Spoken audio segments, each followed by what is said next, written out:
In January 2023, Twitter had an invader, a person who was buying shares at an enormous rate and by April 2022 had become Twitter's largest shareholder. I am talking about none other than Elon Musk. Musk had previously criticized Twitter, citing it as a platform that lacked enough free speech. Fast forward to 2023, and Musk owns basically the entirety of Twitter. He's taken the company private, fired a lot of employees, and has basically turned the company into his own black hat project. On March 21st, 2023, Twitter released its recommendation algorithm. A recommendation algorithm is a way for social media companies to make sure that the content their users see is what they actually want to see without directly asking the user what they actually want to see. It essentially boils down to predicting what kind of content the user is most likely to interact with. How does Twitter's recommendation algorithm work? On a daily basis, around 500 million tweets are sent around on the platform. The job of the recommendation algorithm is to distill these tweets down to a handful number that are ultimately shown on your For You page. On a higher level, the algorithm has 3 steps: candidate sourcing, ranking, and final filtering. The software that does all 3 of these things is called Home Mixer. What is candidate sourcing? For this, we first need to look at what candidates are. Imagine grouping all the tweets posted during the day into various groups. Each such group is a candidate source. Candidate sourcing is the process of collecting the best 1500 tweets from all of these candidate sources. Where do these candidate sources come from? You can divide tweets into 2 groups: in-network and out-of-network. In-network are tweets from people you follow, and out-of-network are tweets from people you don't follow. Twitter says that today, on average, your For You page consists of an equal number of in-network and out-of-network tweets. Within the in-network tweets, Twitter ranks these tweets on the basis of the probability that you will engage with the user that posted the tweet. Twitter accomplishes this using RealGraph. RealGraph is essentially a framework that aims to estimate the relationship strength for existing ties of a given user. It does this by creating a graph. No, not the one with bars and lines.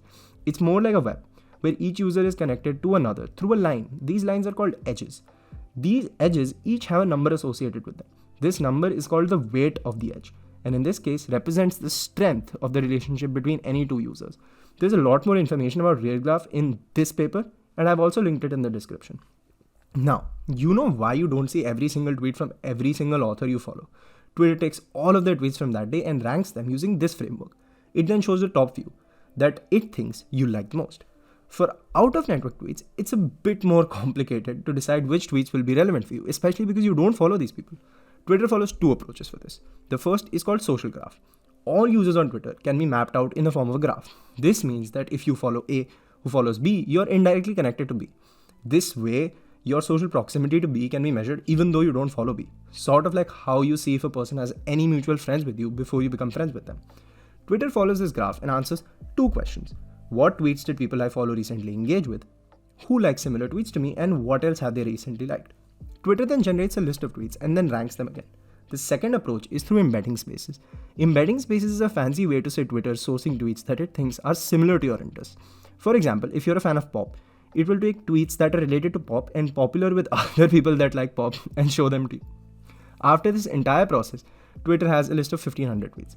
Now Twitter will take these 1500 tweets and rank them. How does it do this? It ranks them based on how likely you are to positively engage with them. It does this using a huge neural network. After Twitter ranks these tweets, it applies some filters to them, such as removing tweets from accounts you've blocked and avoiding too many consecutive tweets from the same account. Now Twitter is ready to send these tweets to your device for you to see. At this point, Twitter mixes a bunch of ads and other non-tweet content into this list, and finally you get your Twitter timeline.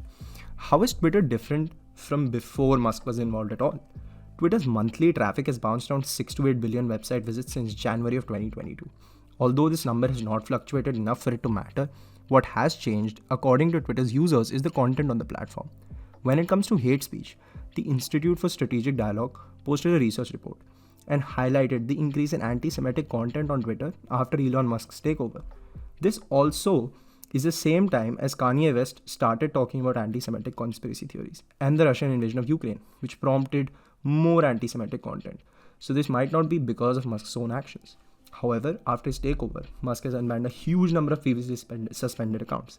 This includes people like Donald Trump, but also accounts like this BTS fan account. Well, the way I see it, the future of Twitter is not only unknown, but lies in the hands of one individual.